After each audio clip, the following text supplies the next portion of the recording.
Welcome back to the channel. Today we're going to be bringing you a video from the NHRA race in Pomona, California, where we had the opportunity to sit down with some of your favorite NHRA drivers and get to know them a little bit better. You guys see them on TV, you see their runs, you see their reactions, but we never really get to see what they're all about. So let's go ask them some questions. I think you're going to be surprised by some of these answers.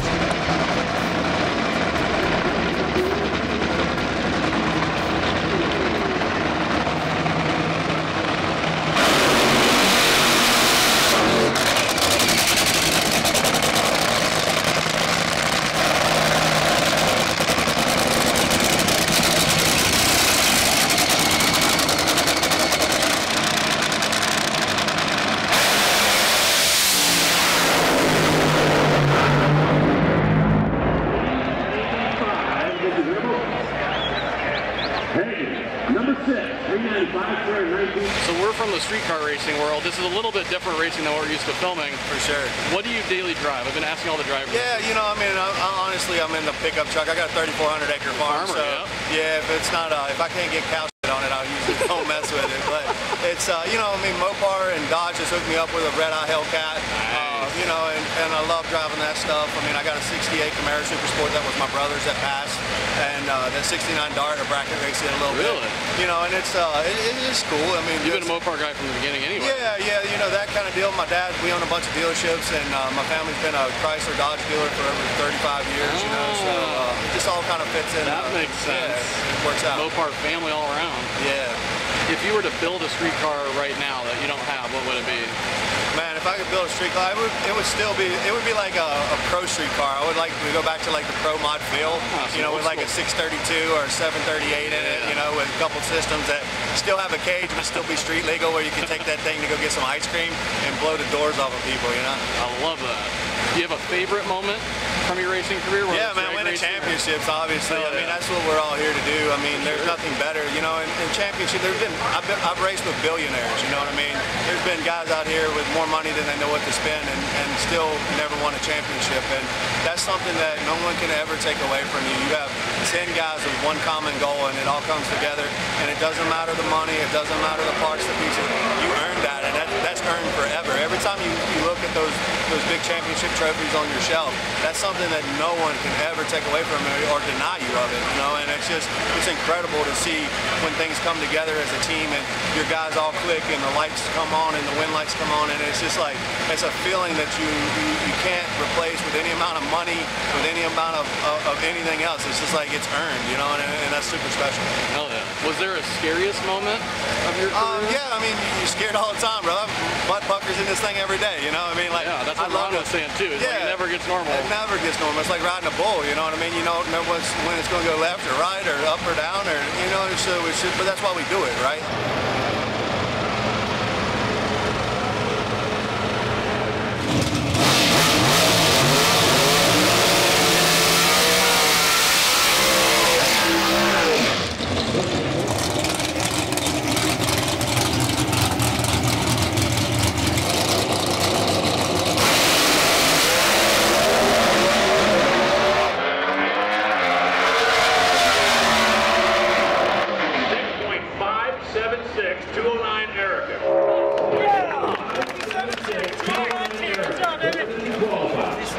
We film street cars typically, so I have a few questions just related to what we do. Curious, what do you daily drive? I'm embarrassed to tell you. No, it's fine. We're going to hear some weird questions or weird answers. I drive a Ford Expedition. Okay. All right. But I just ordered a Corvette, so I should have it by the first of the year. I'm really excited. Is it a new C8? Yes. Beautiful. I'm excited. I was going to ask you, if you were to build a fast street car, what would it be? And that's your answer right there. I like that. I really want a 69 Camaro, though. I'm in the hunt. Yeah. I'm in the hunt for one of those. I know they're common, but I just, for some reason, I love them. So you're a Chevy girl. I am. I like that. We're standing right here by your Camaro. Yep. Fitting, right? Do you have a scariest moment from your racing career? So I'm sure most drivers know that right away. Yeah, probably the worst one. I crashed a Pro Stock car just testing in 2004, learning to drive. I just, you know, inexperience, and these cars are very finicky. It's up on the tire, there's no downforce, and it kind of got out of of shape and it flipped over. But I didn't get hurt. The car was pretty messed up, but the scariest. So you're on your roof? I was. Wow. Yeah, we were down in Bradenton, Florida right before Christmas. And it was I hate that our equipment was damaged, but it was a really great learning experience. I learned where the edge was, and I've never been back there in 17 years. Sure. Yeah. But the scariest deal, I drove a twin turbo Pro Mod car for Elite Motorsports and Jim Hairston, and in 2019 in Norwalk, it kicked the rods out right at the finish line. And that's a scary place for that to happen. Yeah, we set the world record that run. We went 261 miles an hour, and when the rod exited the oil pan, it took out the main oil line on the driver's side of the car. When that happened, the motor was like obviously off balance, right? And we have a bunch of injectors per cylinder, and it broke the fuel rail off. It's a mechanical fuel pump. Even though my switch is off, as long as the motor's turning, it's pumping fuel, which we run alcohol in that car. So on top of the oil line being taken out, I had an alcohol fire on top of it, all being on the driver's side of the car. It was really hard to get the car stopped, but we used to run like those seatbelt clips in like a 60 model Camaro or whatever. Yeah. The plastic actually melted around the buckle, and I couldn't get the window net down. I finally got it down, but I could not exit the car quick enough. I was out of breath. I didn't have a fresh air system. I couldn't see, and we burnt the car to the ground. It cost us 150 grand to rebuild it, but that was probably the scariest moment. But from that came fire is so scary. I don't like fire, but from that came a lot of safety changes. I feel that made the class better, and you know, as a driver, I just want it to be safer for the next person who's ignorant like me and just wants to race, right? You don't really think about that stuff. I've been there too. I've had a fire and we skipped a few of the safety things that would have prevented it from being so bad. Exactly. I totally get that. So on the positive, I always try to find the silver lining of it, and that's it, to be able to make it safer for other drivers.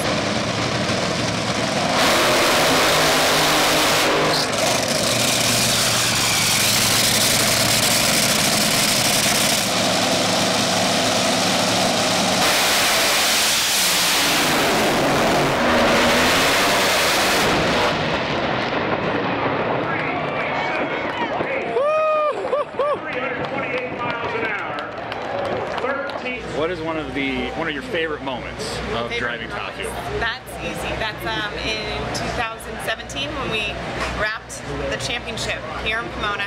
We were #1 qualifier. We won the race and we got that championship. It's like a triple crown right there. It was, and we put the #1 on our car. There was no better moment than that. Oh yeah, that's awesome. Now, to turn it a little bit, what was the scariest moment in your career? Scariest moment? It was just a couple months later after we won the championship.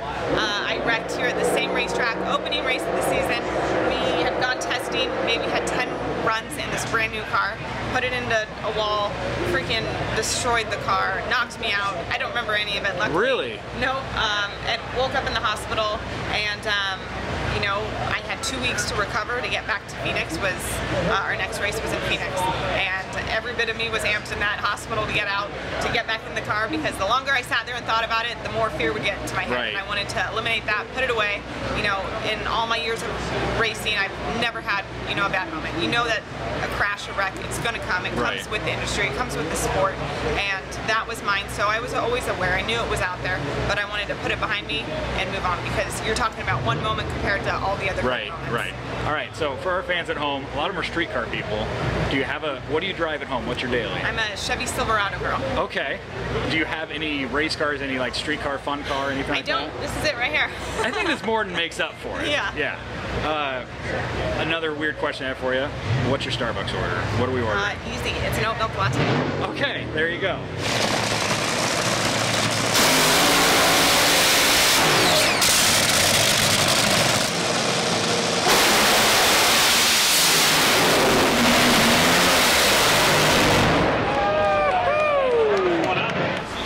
Street cars that, well, first of all, what do you daily? What's your daily driver? So right now my daily driver is a Ford Raptor. Okay, good one. It's the first half-ton pickup I've driven in quite a few years. I mean, probably 10 or 15 years. I've always driven a Duramax, just a four-door diesel truck, and got a Raptor, and man, I'll tell you, it's pretty impressive. You're not going to haul a lot with it, but you can go anywhere you need to go. Oh yeah, and it rides great. So going out and checking on jobs, going on the pipeline, riding down the right-of-way, it's been a great vehicle. But right now I'm checking out those new TRD Pros. Okay, you know, I hear you. We jumped on board with Toyota, and I've been looking at those things and probably going to end up getting one of those. And pretty impressed with what I see with those two. What do you have any street cars at home? Any fun cars that you taking on the street? Man, I do. I got a 2010 and a 2019 GT2 RS Porsche. Oh, okay. And man, I'll be honest with you, the 10 has 900 miles on it. I don't ever drive it. Okay.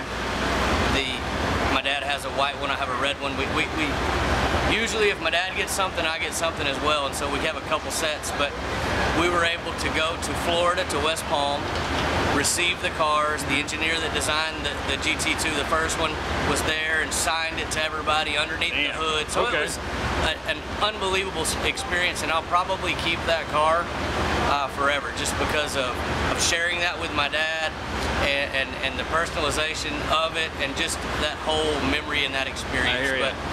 Now, last question I have for you. It's kind of a weird one. Are you a Starbucks guy? No. No, not a coffee guy at all? I'm not a coffee guy at all. What do you wake up to then? What gets you going in the morning? I just get up and go. Okay. The only thing, I drink water and tea. Okay. So the only caffeine I get at all is tea, and caffeine doesn't do well. I mean, if I drink a cup of coffee, there's going to be lightning bolts shooting out off of me.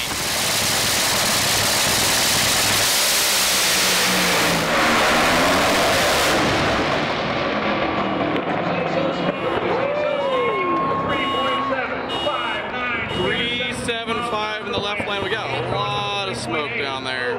Steve Torrence taking home not only the championship in the first round, but also the overall win at Pomona, and being the last pair of cars down the track here at Pomona Raceway, Auto Club Raceway in Pomona, California.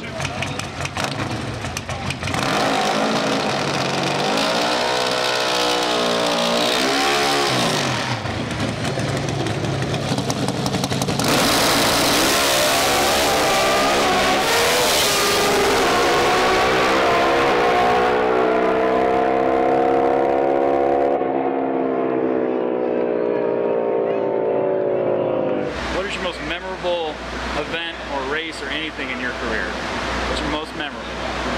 Probably 2007 right here in Pomona. Okay. That was my first year going out on my own with my own team. Okay. From 4 to 6 I drove for somebody else out here, getting my feet wet in the professional ranks. 2007 I started my own team, and we had to win this race to win the championship. Oh. So the no final, pressure, right? No pressure. The final round, I had to run Chip Ellis, and it was whoever won the race won the championship. That's how close it was. That's dramatic. So I ended up beating them. I left on them and outran them, and won our first championship in 07. And that's probably one of my most memorable races. Gotcha. Do you have a scariest moment? You've been doing this so many years. I'm sure there's been some close calls, things like that. The only time I've ever had I say an accident, really is Englishtown when I first started. Okay. It's having 40 and 50 mile an hour crosswinds, and the crosswind put me into the wall at Englishtown, New Jersey, and the foot peg actually pierced my foot, went straight through it.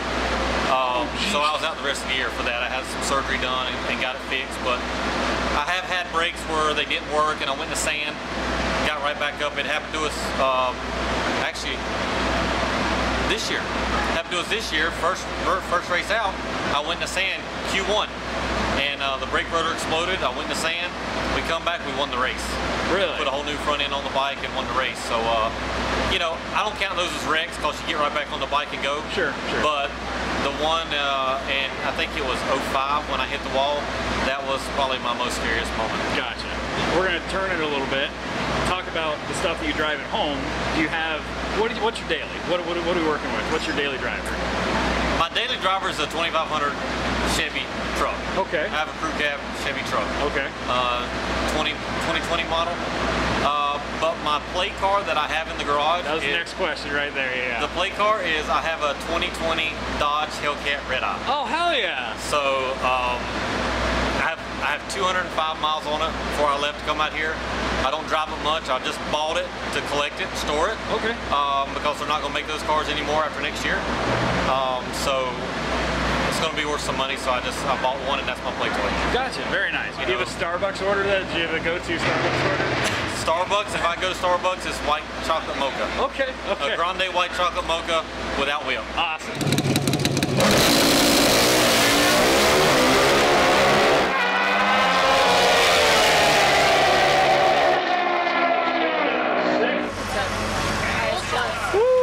Full shot win for Matt Smith. Matt Smith taking out Angelle in the second round. And he has won the championship. Oh, somebody got someone in the sand trap. Still upright though. He's good, he's out. He's happy. Matt Smith winning the championship and accidentally having a celebration in the gravel down here.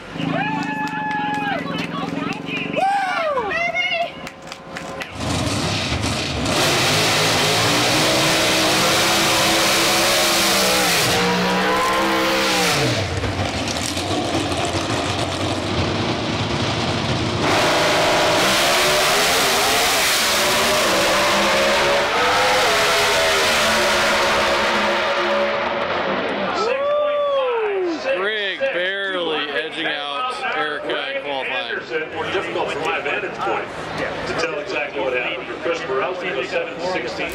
So we typically film street cars, so I had a few questions just kind of relating to the street cars. I've been asking a lot of the drivers, what is your daily driver? What do you take to the grocery store? You're going to laugh when I tell you, but I drive what we loosely call the shop truck. It's a 2007 Chevy Silverado truck. Yeah. Just a shop truck. It's got crank windows and you know, no electric anything, no electric seats, no electric anything. Nice. It's a daily driver, and I don't worry about it. I don't worry about when I ride because I get to drive what I consider the coolest vehicle in the world when I come to the races. So it doesn't bother me that much that I don't have a cool car to drive on the street because I get to do it on the racetrack. I love that. So the team took over. Had to take a break from the interview, so the car's gone now. Just to surprise. It's all right. I got to stop working now. That's all good. Do you have a scariest moment? Scariest? You know, I've had only one time in my life that I've had any kind of a wreck. I had one time when I was in Chicago in 2003. I left the starting line and I got about a third of the way down the track, and a freeze plug came out of the side of my block, and all the water shot out underneath the left tire, and the car instantly turned to the wall, and I yanked the wheels back the other way, and the car flipped over on slid, and it skidded all the way down the racetrack. I've never tumbled.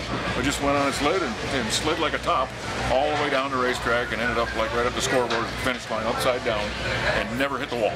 So that's the scariest moment I've ever had, I guess, and I really never even hit anything. I flipped over, but I never hit anything. Pretty smooth considering. I was able to repair the car overnight and race it the next day. So I guess you consider that, you know, if that's the worst wreck I've had, I've been pretty fortunate. Yeah.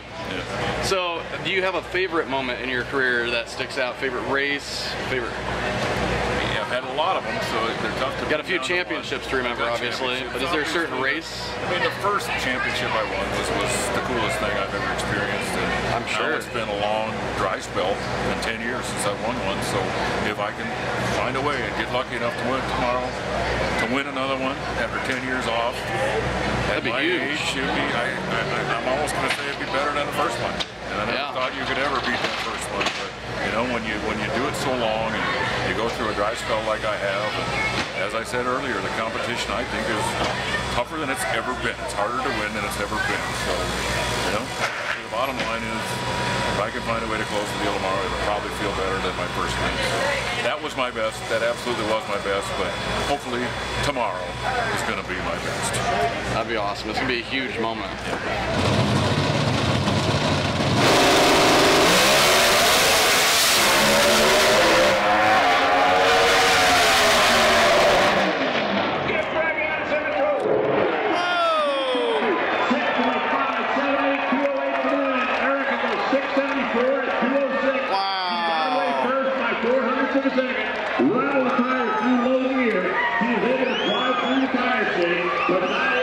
Greg Anderson, 2021 NHRA Pro Stock champion here at Pomona in the semifinals. Their team's going crazy right now. Congrats, Greg.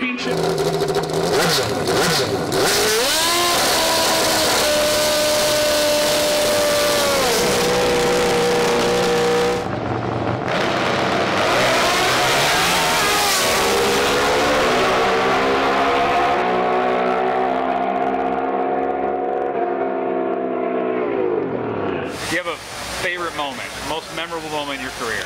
I definitely have. It used to be when I won my first championship, when I locked up the first championship.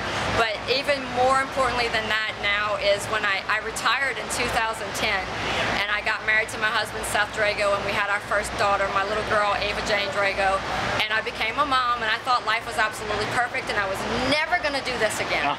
I swore I'd never come back, but I did. I came back to racing, and I struggled when I first came back, and I was more, trying to be safe and not be aggressive. And when I finally won my first win as a mom, that was the most incredible moment of my life. I bet. Because I knew my little girl was watching, and I told her that even though I was struggling, I wasn't going to quit. I was going to keep trying, and she was watching and she was learning. And to be able to hoist that Wally that day and tell her on TV, look, baby, mommy finally won the Wally. That's awesome. And she has that Wally in her playroom, and there's a sign above it that says, dreams only work if you do. Hell yeah, that's cool. So that's what I do it for now. It used to be all about me, now it's all about my two baby girls. Gotcha. Now to change tunes a little bit, that was your most memorable favorite moment. Do you have a scariest moment over your years? Anything? Wow, there's been a lot of really scary moments for me.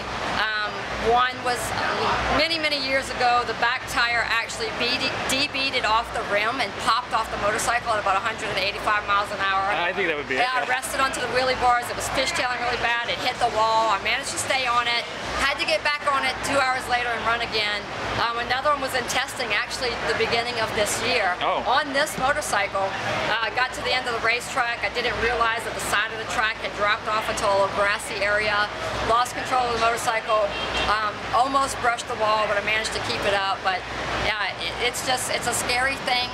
It seems like the shutdown is actually scarier than the actual run itself. Really? Because now, we're hitting speeds of 200 miles an hour. All the weight's on that back tire, which is a giant 10-inch slick.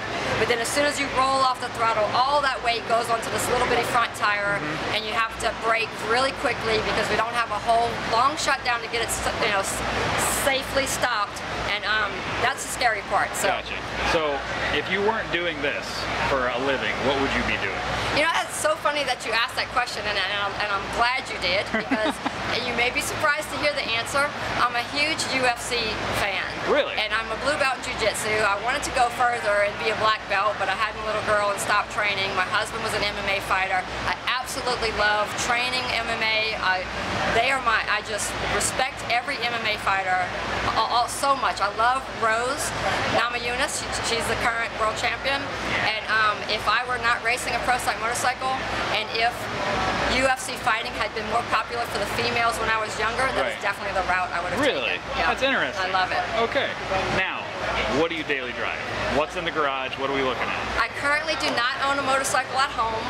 I gave up riding on the street when my daughter was born. I wish I had one right now, though, because I'm ready to get back on the street. I just don't have one. Gotcha. I ride around in a Chevy Tahoe. Oh, that's fine. Fortunately, I'm not in a minivan going to soccer games.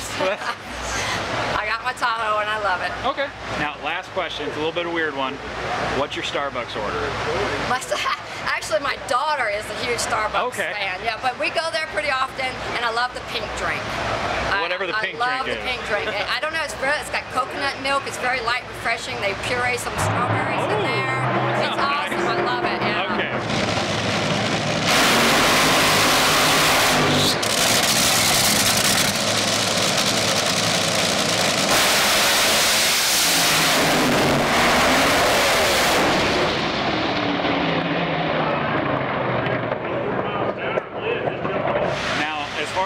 Scary things that have happened to you over 20 years.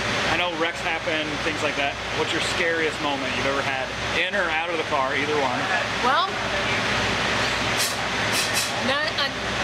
without a doubt, the scariest moment was when I crashed hard in 2020 in St. Louis. If you guys haven't seen that, you can look it up on YouTube. It's pretty incredible. Unfortunately, the car had broke apart before the 330 and lifted up into air and started to pivot. And I knew at that moment, I'm like, I don't know how far I'm traveling. I don't know how hard I'm going to crash. Right. And the parachutes had deployed. There's so many safety mechanisms on the car to deploy the parachutes, from hand pressure to burst panels being out to wing intrusion to transponders on the top end to a transponder that somebody has on their hand on the starting line. Really? None of that took the parachutes out. It literally was my wheelie bar flapped up, hit start saving Leah's life, and then I was able to crash down. All right, now let's change scenes from scary stuff to what do you daily drive? What do you drive at home? What does Leah drive at home? My daily that I drove here is a 2019 Rebel 1500. Okay. And when I'm in Indiana, I have my Hellcat SRT wide body Challenger Red Eye. I was going to ask if you have any toys that you play with on the street or anything. That is my ultimate toy. Gotcha. Yes. Okay. All right. Last question. It's a little bit of a weird one. We would ask it to everybody. What's your Starbucks order? I don't drink coffee. No, that's fine. That's fine. That's fine. Do you drink anything like when you wake up? Do you have an energy drink? I have a Sparkling Ice plus caffeine. I used to be super hardcore into energy drinks, and like we didn't know those things growing up, and they probably weren't the best thing. Probably not the best, yeah. But no, I get my up from, I don't enjoy really doing it, but running. Really? And you look into neurology and all of that, when you get your muscles going in the day, that kickstarts everything from your brain to your muscles. So if you have competition at 10 a.m. or 11 a.m., well, you got to be at the track at 7. That means I got to be up at 5 running. So my adrenaline comes actually from the inside out, because everything else is, you really can't control it as much as I can from the inside.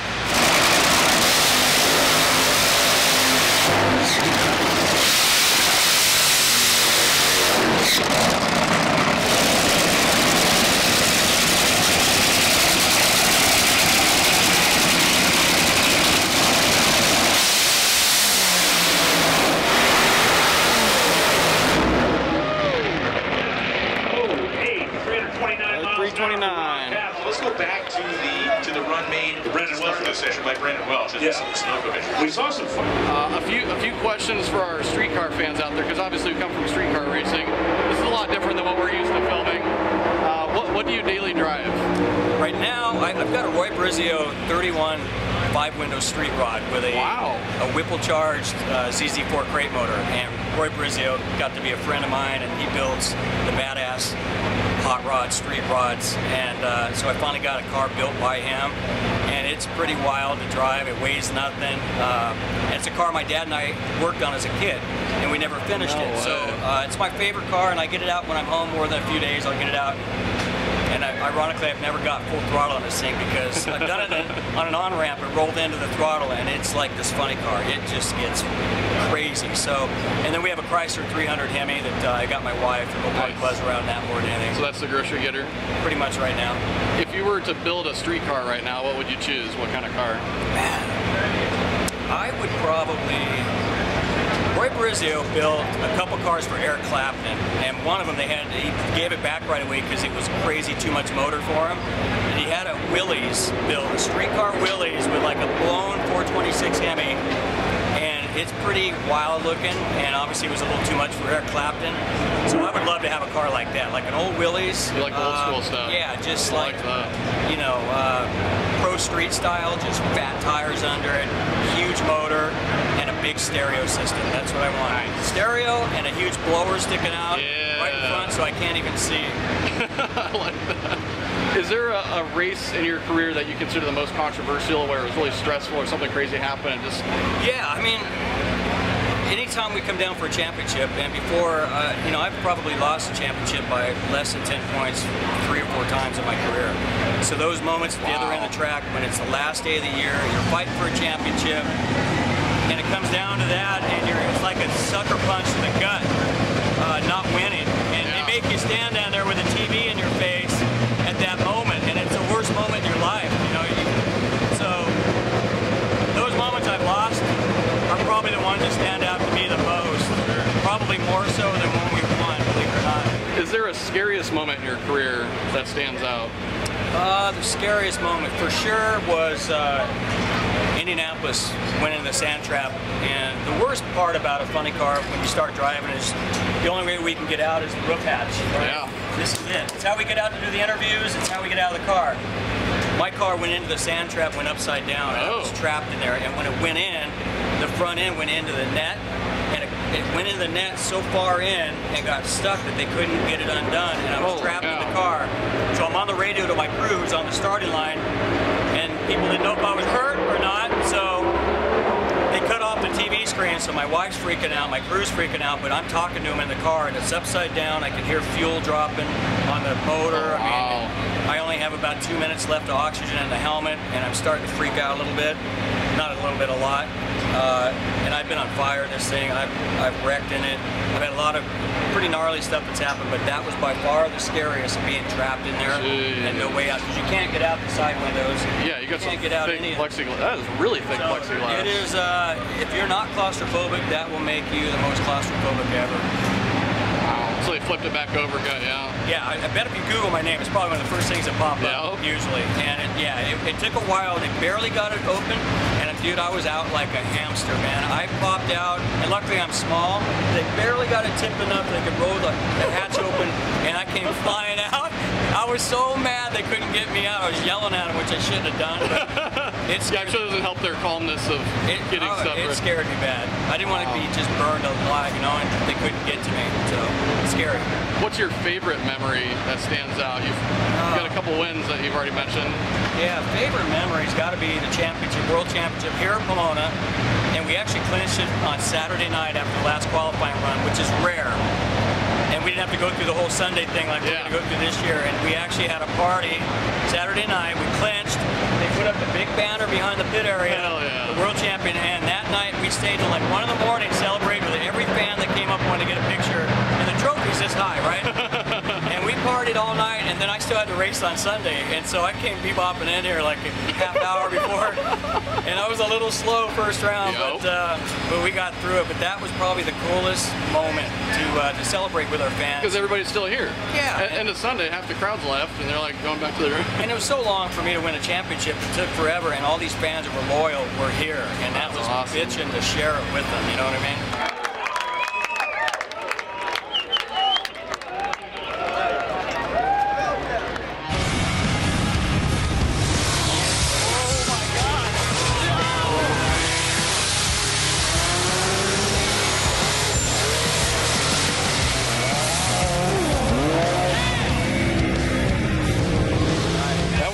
Scary as oh my god.